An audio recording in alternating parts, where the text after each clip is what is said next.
여러분, 오늘 본문 이렇게 시작되고 있습니다. 여러분, 오늘 본문에 19장 17절인데 이렇게 시작됩니다. 그들이 예수를 맡으매. 우리가 2주 전에 그 전에 본문을 읽었는데 빌라도가 이제 사람들한테 넘기는 거예요. 빌라도가 예수님을 죄가 없는 것을 알면서 사람들한테 넘깁니다. 그래서 사람들이 예수를 이제 건네받은 거죠. 그래서 맡으매. 그래서 오늘 본문에 보면요, 예수님을 넘겨받은 그 무리들이 예수님을 십자가에 못 박는 모습, 그 과정이 그려지고 있는 거죠. 한마디로 예수님이 순환당하시는 모습 나타나고 있습니다. 엄청난 고통과 고난의 길이 시작됩니다. 모진 수치와 굴욕의 길이 시작되고 있죠. 그런데요, 이렇게 가만히 보면은 우리가 읽은 요한복음에서는요, 이 십자가 지시는 예수님의 고난을 짧게 설명하고 있습니다. 고난의 부분, 십자가를 지시는 그 과정이 많이 생략되어 있어요. 그냥 18절에 보면 뭐라고 이야기하고 있냐면 예수를 십자가에 못 박으세요, 이렇게 끝납니다. 예수를 십자가에 못 박으세요. 그리고는 주위에 있는 사람들의 모습을 이야기해 주고 있습니다. 사실요, 요한복음 기록한 요한의 입장에서는 사실 디테일하게 얘기하지 않아도 상관없었던 거죠. 왜 그래요? 당시에 사람들은 다 알고 있습니다. 십자가형이 무엇인지를 그 사람들은 생활 가운데서 본 거죠. 우리는 잘 몰라요.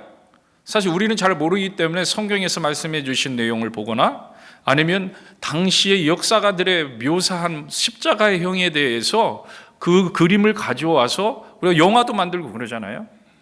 그리고 잘 모르지만 당시에 성경이 기록된 당시에 그 사람들, 유대인들이나 그 사람들은 다 알고 있습니다. 이 얼마나 모진 형인 것을. 여러분, 요즘은요, 사형제도 자체가 사실은 일반 사람들은 볼 수 없습니다. 그렇죠. 일본 사람들에게는 안 보여줍니다. 최소한의 증인만 배석한 가운데 은밀하게 이루어지는 게 사형제도입니다. 하지만 고대의 사형제도는요, 대중 앞에서 행해집니다. 대중의 구경거리로 집행되었습니다. 왜 그러냐면 그런 범죄를 저지르지 말라는 마치 과시하기도 하고요, 경고하는 그런 의미가 강했기 때문에 모든 사람이, 이왕엔 더 많은 사람이 볼 수 있도록 하게 됩니다. 그래서요, 죽음도요, 이 고통스러운 죽음도 최대한 질질 끌게 되는 거예요. 오랫동안 죽게. 좀 잔인하죠. 일부러 죽는 과정을 최대한 연장시키게 됩니다. 근데 그 연장을 시킨 것을 그냥 이렇게 서서히 죽어가는 거로 연장시키게 하면 최대한 고통을 극대화시켜서 사람들로 하여금 저런 죄를 짓지 말아야지, 아니면 말을 잘 들어야지. 그래서 이런 어떻게 사형을 시킬까, 어떻게 고통스럽게 서서히 죽일까를 심혈을 기울이게 되는 거죠. 연구하게 되는 거예요. 여러분, 이런 의도로 생겨난 사형 방법이 바로 십자가형입니다. 그러려고 만든, 그렇게 하려고.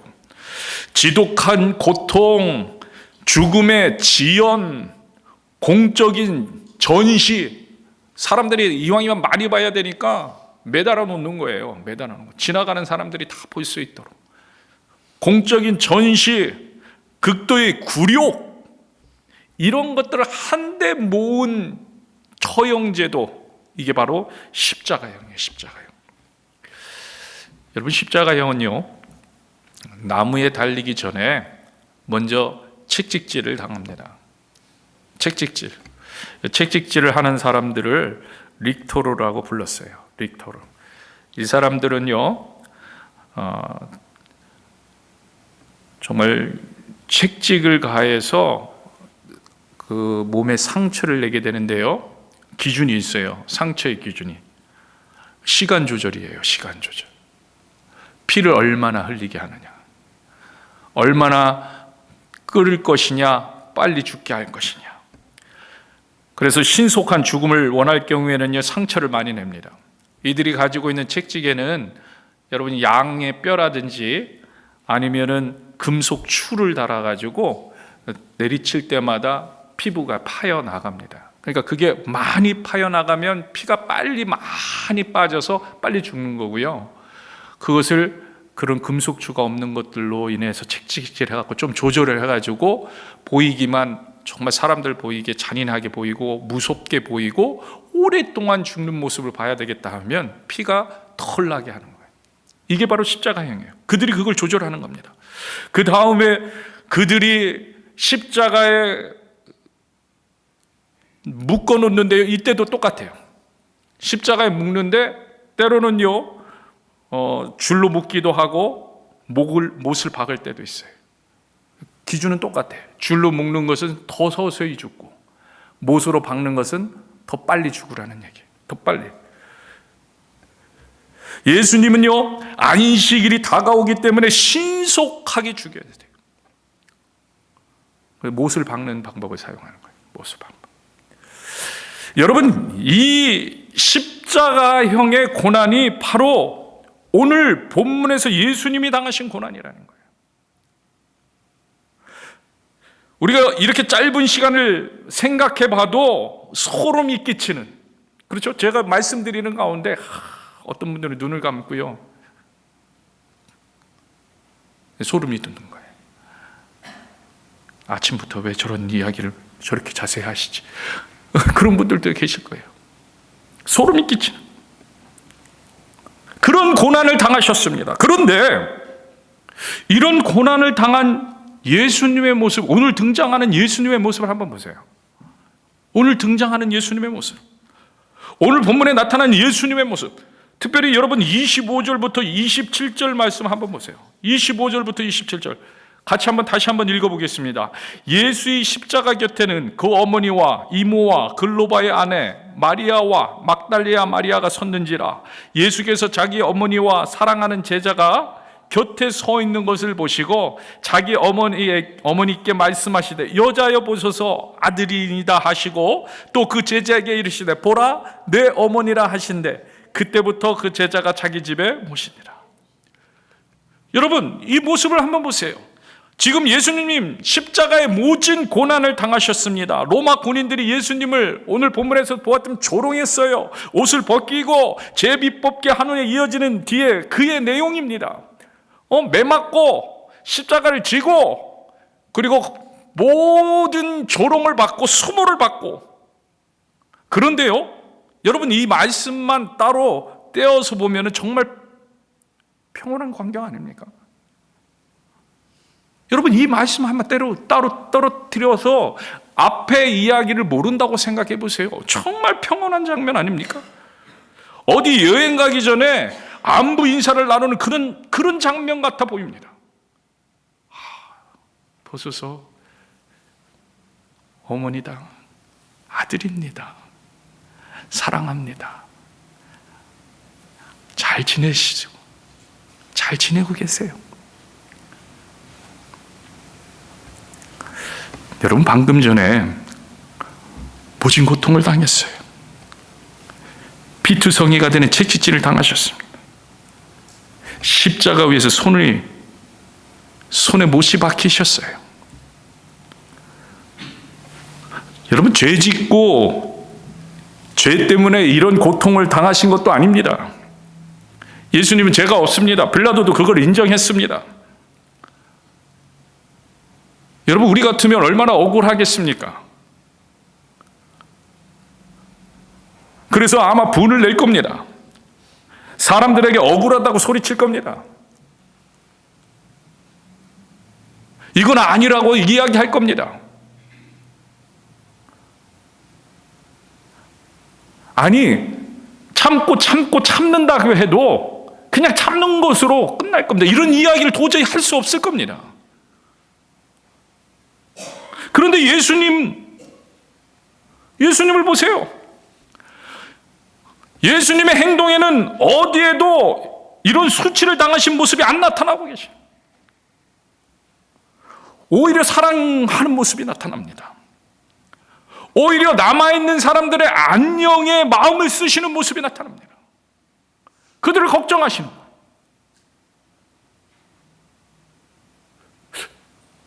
걱정하는 거예요. 남아있는 사람들 오히려. 여러분 무슨 말입니까? 예수님께서는요, 우리가 생각하는 이런 감정, 원망하는 감정, 미워하는 감정, 분노하는 감정이 없었다는 거예요. 그 안에 1도 없었다는 거예요. 조금도 없었다는 거예요. 여러분, 제가 이런 말씀드리면요, 오해하시면 안 돼요. 예수님의 고통을 못 느끼셨다는 말이 아닙니다. 예수님도요, 고통스럽습니다. 예수님도 아파하십니다. 예수님도 소리를 지르십니다. 예수님도요, 눈물을 흘리시고요, 예수님도요, 피를 흘리셨어요. 예수님도요, 하나님 앞에 소리치며 본인의 그 고통을 호소하기도 하셨어요. 기도하시기도 하셨어요. 그러나 그보다 예수님은 더 큰 사랑의 마음으로 남겨진 사람들을 걱정하시고 또 모든 것을 이루신 하나님의 뜻을 바라보실 수 있었다는 거예요. 그래서 오히려 이런 말씀하십니다. 다 이루었다. 다 이루었다. 원망하는 것 대신에, 불평하는 것 대신에, 괴로워하는 것 대신에 오히려 다 이루었다. 비록 고통스럽지만 이런 하나님의 계획이 이루어짐의 모습만을 가지고 모두들 앞에서 당당하게 서 계시는 겁니다. 그리고 그 순간에, 그 고통의 순간에도 하나님의 뜻을 전하는, 그 고통의 순간에도 하나님의 일을 행하십니다. 그 고통의 순간에서도 하나님께서 당부하신 그 놀라운 그 죽으심의 이유를 선포하십니다. 여러분, 우리에게요, 이런 모습이 필요합니다. 아니, 목사님, 우리가 어떻게 예수님과 같습니까? 어떻게 감히 우리가 이런 모습, 그거는 예수님이니까 가능하지요. 여러분, 맞아요. 예수님이니까 가능합니다. 하지만 그러니까 우리가 그 길을 가야 하는 거예요. 그러니까 그 길을 가려고 전심전력해야 하는 거예요. 여러분, 우리 신앙인들은 뭐라고 얘기합니까? 우리는 뭐라고 고백합니까? 나는 죽고 예수로 다시 살아난 사람들이라고 이야기합니다. 나는 죽고 예수로 산다고 선포합니다. 여러분, 그 선포가 무엇입니까?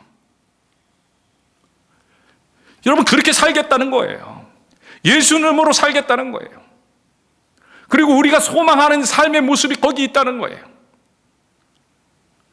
여러분, 우리가 바라봐야 되는 모습이 거기 있다고 우리는 우리 스스로도 그렇게 얘기하고 있지만 정작 우리는요, 그 것에 대한 확신을 갖지 못하는 거예요. 하나님이 나와 함께 하셔서 예수로 살게 해 주실 거라는 확신이 없는 거예요. 여러분, 확신을 갖게 되길 주임으로 축복합니다. 나에 대한 확신이 아니에요. 예수님에 대한 확신을 가지란 얘기예요. 우리는 할 수 없어요. 그러나 예수님은 가능해요. 그렇기 때문에 예수님을 더 바라보면 주님께서 이루어 주실 줄로 믿습니다. 거기에 대한 확신, 거기에 대한 믿음. 그래서 중요한 것은요, 우리가 진정으로 예수로 살고자 하는 그런 믿음. 그게 어떤 믿음이에요? 거듭남의 믿음이라는 거예요. 거듭난 자의 믿음. 여러분, 우리는 거듭난 사람들임을 믿으시기 주의 이름으로 축복합니다. 우리가 거듭났다고 하잖아요. 우리는 다시 태어났다. 누구로 다시 태어나? 예수로 다시 태어나요. 그러므로 우리는 예수로 다시 태어난 사람답게 예수님과 함께 살 것을, 예수님과 함께 살아가게 될 것을 확신하며 예수님을 의지해야 됩니다. 예수님을 의지해야 돼요.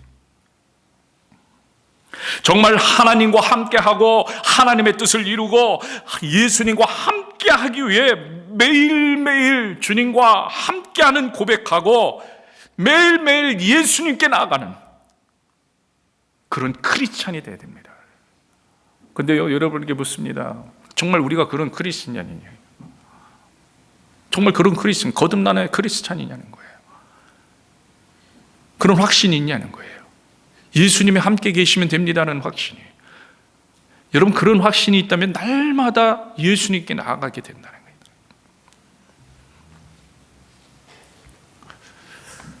다시 한번 말씀드립니다. 어떻게 가능하다고요? 우리의 힘으로는 안 돼요.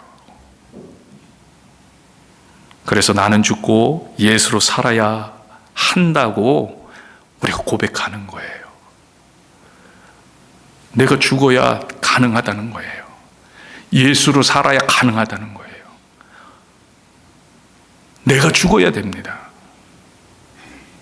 그래서 결국요, 그 말은 뭐냐면 성령 충만해야 된다는 얘기예요. 성령 충만하는 것은 바로 이 말을 의미하는 거예요. 그럼 성령 충만하면 어떻게 해야 합니까? 사실 우리는 이미 답을 다 알고 있습니다. 구해야 합니다. 구해야 하는 거예요. 성령 충만의 약속을 믿고, 목사님, 그냥 성령 충만은 저한테는 어려운 것 같아요. 우리한테는 어렵죠. 당연하니. 우리는 믿음은 예수님을 믿는 거예요. 우리 나를 믿는 게 아니에요. 근데 우리는 벌써요, 예수님을 믿는다고 하면서 예수님을 믿는 것을 포기하고 나를 믿는 거예요.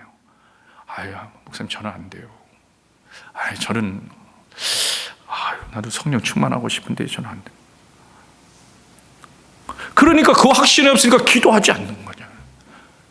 예수님을 믿으시길 축복합니다. 예수님을 믿으니까 예수님 앞에 기도하셔야 되는 기도. 예수님, 성령 충만을 저에게 주어 주옵소서. 성령 충만케 하옵소서. 나는 죽고 예수로 산다는 결단은 그것을 가능케 하실 성령 충만을 주실 예수님에 대한 확신이 있어야 하는 거예요. 그래야 구할 수 있는 믿음도 생기게 되는 거예요. 사실 우리가 왜 기도 안 해요? 확신이 없으니까. 기도해도 이루어진다는 확신이 없으니까. 기도 하나 안 하나 똑같다고 생각하니까. 그러니까 기도 안 하는 거예요. 여러분, 기도하면 반드시 이루어진다는 것을 여러분들이 알고 있다고 생각해 봐요.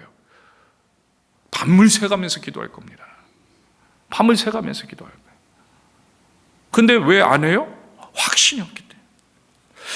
그 확신을 언제 줘요? 간절히 구할 때 오는 거예요. 그것 또한 성령을 구할 때 우리가 간절히 구해야 합니다. 기름 부음을 사모하며 부르짖어 구해야 합니다.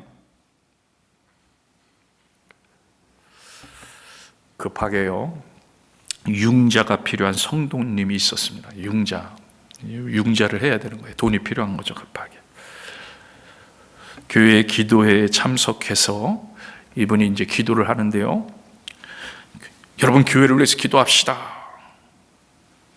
기도할 때도 하나님, 융자의 문이 열리게 해주소서, 이렇게 기도하게 되는 거예요. 그렇잖아요. 급한데 여러분, 나라를 위해서 기도합시다. 그래서 나라를 위해서 하나님, 융자가 잘 나와야 됩니다. 여러분, 웃으시는 분들은 다 경험해 보신 거죠. 정말 그래요. 뭐를 위해서 기도하자고 해도 가장 급한 불부터 끄게 되는 거예요. 환자를 위해서 기도합시다. 우리 환우들을 위해서 주여 부르짖고 기도합시다. 하나님, 융자가 나와야 됩니다.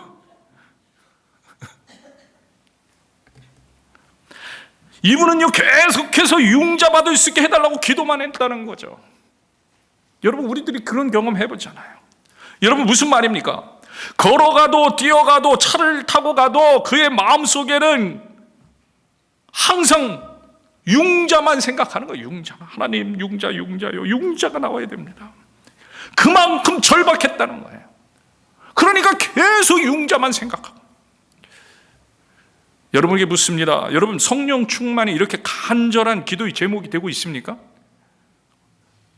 여러분, 성령 충만이, 여러분, 하나님과 함께하는 삶이 제일 좋다며요. 천국에 가는 것이 제일 좋다며요. 그래서 이렇게 간절한 기도 제목이 되고 있습니까? 나는 죽고 예수로 사는 것, 야, 그게 복음의 능력 있는 삶이라고 우리가 입처럼 고백하는데, 매일매일 고백하는데, 여러분 그렇게 간절하십니까? 그래서 막 생각만 해도 무엇을 하든 기도 없이 나는 죽고 예수로 살기를 원합니다. 이렇게 간절합니까? 성령 충만이 없으면 안 됩니다. 지금 성령 충만이 없으면, 기름 부음이 없으면 이제 파산입니다. 끝입니다. 이런 절박함이 있습니까? 성령 충만이 있어도 그만, 없어도 그만. 내가 사는데 아무런 지장이 없어. 혹시 이렇습니까? 어쩌면요, 더 큰 파산, 정말 지금 융자보다 더 큰, 융자 못 받았을 때보다 더 큰 파산이 이를 수도 있는데, 우리는요, 성령 충만 주시려면 주시고요, 없어도 은혜입니다. 여러분, 이렇게 살고 있지는 않냐는 거죠. 여러분, 우리가요, 정말 이 땅에서 하나님의 뜻대로 부르심을 입은 제자의 삶, 능력 있는 제자의 삶, 정말 바울이 고백하는 항상 기뻐하고 범사에 감사한 그 제자의 삶을 살려면 반드시 성령 충만을 받아야 되는 거예요. 이거 필수라는 거예요. 필수. 있어도 되고 없어도 되는 게 아니라, 우리가 정말 꿈꾸는 기도에 응답받는 삶, 우리가 정말 꿈꾸는 주님과 함께 동행하는 삶, 우리가 점점 꿈꾸는 오직 예수, 하나님을 알기 위해서 전심전력하는 삶, 이러한 것들이 되려면 성령 충만을 받아야 되는 거예요. 그래서 매일매일 간절히 기도해야 되는 거예요. 무엇을 위해서요? 성령 충만, 기름 부음을 위해서 기도해야 되는 거예요. 여러분, 이번 전도대회 성령 충만 받기 위해서 간절히 기도하는 시간 되시길 축복합니다. 여러분, 7주 동안에 여러분, 내가 성령 충만함에 정말 여러분들이 상상하는 것 이상의 하나님의 임재를 경험하길 기대하셔야 돼요. 이때 정말, 여러분, 제가 지난주에도 말씀했었죠. 나이나 뭐 이런 것은 상관없어요. 우리의 간절함이 나이가 든다고 없어지나요? 주님을 향한 사랑이 나이가 든다고 없어지나요? 더 커져야 되는 거죠. 달라질 수는 있어요, 행동이. 젊은 사람들은 찬양팀도 하고 성가대도 하고 또 식당 봉사도 하고 또 교회 토요일 날 나와서 빗자루로 교회 청소도 하기도 하고, 근데 너무 힘이 없어서 그런 거 못할 수도 있어요. 그러나 마음은 다를 수 있죠. 마음은 똑같을 수 있죠. 마음은 더 할 수도 있죠. 더 간절할 수도 있죠. 기도하시고 성령 충만 받기를 기도해요. 성령 충만 받을 수 있다는 확신 가지고, 왜? 내가 하는 게 아니라 예수님이 해주시는 거기 때문에, 예수님이 약속하신 거기 때문에. 내가 하는 거면 못하죠. 여러분, 내가 하는 거면은 기도하자고도 안 해요. 근데 예수님이 하시는 거예요. 그러니까 예수님 앞에 간구하면 되는 거예요. 성령 충만 받게 해주시오. 하나님의 능력 있는 자가 되게 해주시오. 믿음 주옵소서. 확신 주옵소서. 간구하면 주님이 부어주시는 거예요. 여러분, 오늘 본문에서 살펴본 빌라도나요, 로마 군인들, 또 제사장들, 유대인들, 이들 안에는요, 성령의 역사하심이 없어요. 그러다 보니까요, 자기들의 소견에 옳은 대로만 행동하는 겁니다. 능력이 없는 거예요. 심지어는요, 자기 소견대로만 행동도 못해요. 눈치만 봐요. 눈치만. 마태복음 21장 23절에서 27절에 보면요, 이런 이야기가 나옵니다. 예수님께서 성전에서 사람들을 가르치십니다. 그러자 대제사장들과 백성들이 장로들을 그들이 찾아와서 예수님께 묻습니다. 네가 무슨 권위로 이런 일을 하느냐? 네가 왜 어떻게 이런 일을 하느냐? 무슨 권위냐? 예수님께서 이 질문에 오히려 다른 질문을 하시죠. 그럼 너희들이 한번 먼저 대답해봐라. 요한의 세례가 하늘로부터냐 사람으로부터냐? 이 질문을 받은 이들이요, 뭐라고 말을 합니까? 눈치를 살핍니다. 눈치만 살피다가 분명히 자신들의 생각이 있었을 것인데, 그렇죠? 그런데 자기들의 생각대로 얘기를 못합니다. 그냥 얼버무려 버립니다. 글쎄, 잘 모르겠는데 우리가 알지 못하노라. 그들이 이렇게 이야기한 이유를 성경은 이렇게 설명해 줍니다. 마태복음 21장 26절 같이 한번 읽겠습니다. 시작. 만일 사람으로부터라 하면 모든 사람이 요한을 선지자로 여기니 백성이 무섭다 하여. 사람을 의식하는 거예요. 백성이 무섭다 하여. 여러분, 백성이 무섭다 하여도요, 요한이 선지자임이 확실하면 선지자라고 말해야 되고요, 선지자가 아니라는 것이 확실하다면 선지자가 아니라고 말해야 합니다. 사실요, 이러한 이슈를 가지고 지금 예수님께 따지러 온 거 아닙니까? 그죠? 예수님께 따지러 왔어요. 이런 이슈를 가지고 내가 무슨 권위로 이런 일을 하느냐? 자기들 딴에는 하나님의 일이 아니라고 생각하고 따지러 온 거예요. 소신을 가지고, 믿음의 고백을 가지고. 그런데 실상은요, 눈치만 보고 있는 거예요. 실상은 하나님의 뜻이라는 확신이 아니라 눈치만 보고 있는 거예요. 눈치. 여기 붙었다, 저기 붙었다. 안데스에게 붙었다, 지금 제사장에게 붙었다. 아니면 사람들에게 붙었다, 로마 정부에 붙었다. 지금요, 이러고 있는 거예요. 눈치 때문에 온 거예요. 실제는 하나님의 마음과 뜻을 생각하고 의식하며 살기보다는 자신의 뜻을 살피면서 사는 거예요. 더 나아가서는 사람들의 눈치만 살피는 거예요. 백성이 무서워서, 백성이 생각하는 대로. 이것이 성령 충만하지 못한 자들의 대표적인 모습이에요. 하나님을 의지하지 않습니다. 하나님을 의식하지 않아요. 내 뜻대로 하는 거예요. 다른 사람들 눈치만 봅니다. 여러분, 성령의 사람은요, 하나님을 의식합니다. 하나님만 의지합니다. 하나님의 생각을 묻고 말합니다. 이 일이 성령이 함께 하시지 않으면 불가능하다는 거예요. 성령님이 함께 해야 하나님의 일을 볼 수 있다는 거예요. 성령님이 함께 해야 온전한 판단을 할 수 있다는 거예요. 여러분, 에베소서 1장 17절을 보세요. 같이 읽겠습니다. 우리 주 예수 그리스도의 하나님, 영광의 아버지께서 지혜와 계시의 영을 너희에게 주사 뭐를요? 하나님을 알게 하시고, 하나님을 알게 하시고. 성령이 우리에게 임할 때 우리가 하나님을 알게 됩니다. 근데 하나님을 알게 되는데 어떻게 알게 되느냐, 어떻게 알게 하시냐, 또한 무엇을 알게 하시고 어떤 방법으로 아는 것이 드러나느냐, 그 뒤에 이어서 설명이 나옵니다. 에베소서 1장 18절에서 19절 보세요. 18절에서 19절 같이 읽겠습니다. 시작. 너의 마음의 눈을 밝히사. 눈을 밝혀주는 거예요. 할렐루야. 성령이 임하시니까 눈이 밝아져. 밝히사.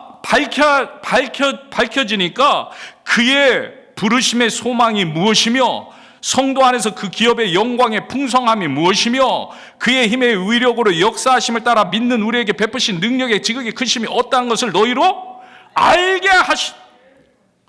지금요, 구하노라 이렇게 지금 바울은 얘기하지만 성령이 임하면 이렇게 된다는 거예요. 그래서 그것을 구한다는 거예요. 성령을 구한다는 거예요. 성령이 임하면 이렇게 되는 거예요. 이렇게 돼요. 눈이 밝아져. 그래서 소망이 무엇인지를 알게 돼요. 뭐예요? 우리의 삶의 목적이 분명하게 드러나는 거예요.